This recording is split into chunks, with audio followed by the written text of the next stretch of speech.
There's no scarcity here in this reality, okay? I mentioned that about the quantum field, okay? Now, that's where all the possibilities are. All your possibilities about your life, Isaac, are in a quantum field. Now, when you want to get into those possibilities, is tuning into possibilities, your mindset has to be more expansive, not restricted, because the quantum field is about expansion. All things are possible, right? So if all things are possible, then I can experience more money, I can achieve more money in my life, right, Isaac? That's how it works.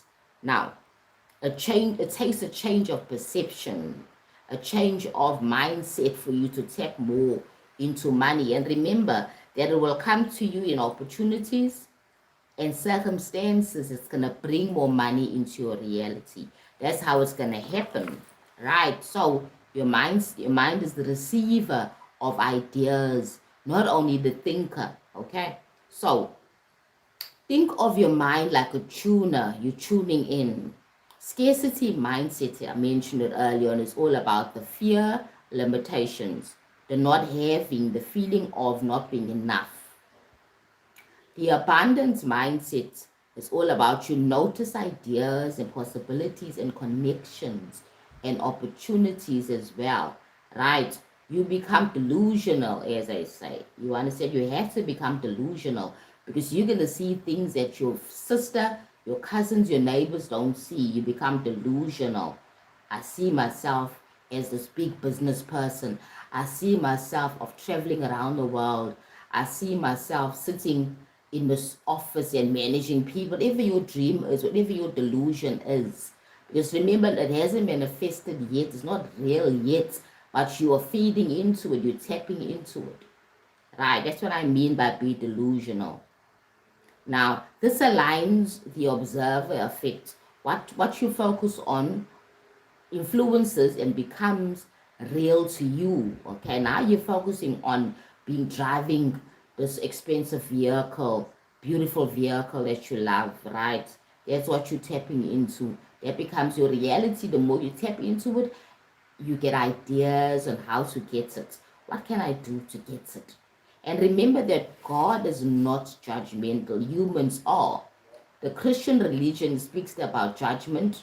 It's a human perception. So if you decide you want to be, for example, I want to make money doing criminal activity again, remember that's your choice.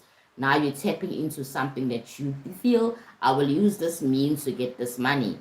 Again, everything is choice, but remember there's always consequences and karma for your choices that you make in terms of attracting more money. There is no right or wrong. That is why we sing now in South Africa and all these commissions, how they're speaking about all these police being involved in drug trafficking and selling of drugs and all those things, because they saw a part way of making more money. And we'll deem it, okay, that is the wrong way of doing it, but God doesn't see it like that. Universe doesn't see it like that. That's why the sun shines and sets on both the sinner and also the angel. You understand? Yes. So understand that it's all energy. We as human beings say, oh, this is wrong, this is right, that's evil, that's not whatever, right? But remember, everything is choice, because there is your destiny, which is where you are, who you are at this moment. You're living in this body, you're in South Africa, you're in America, you're in India, that's a destiny. Then we have choices.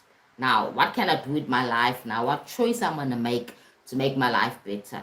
In this case, you're talking about money. How am I going to attract more money into my life? I'm going to go and steal and do crime, or am I going to start a business? Or maybe I'll go and work for a certain company, or maybe I'll invent something and I'll sell that thing and I'll get money from it. You understand?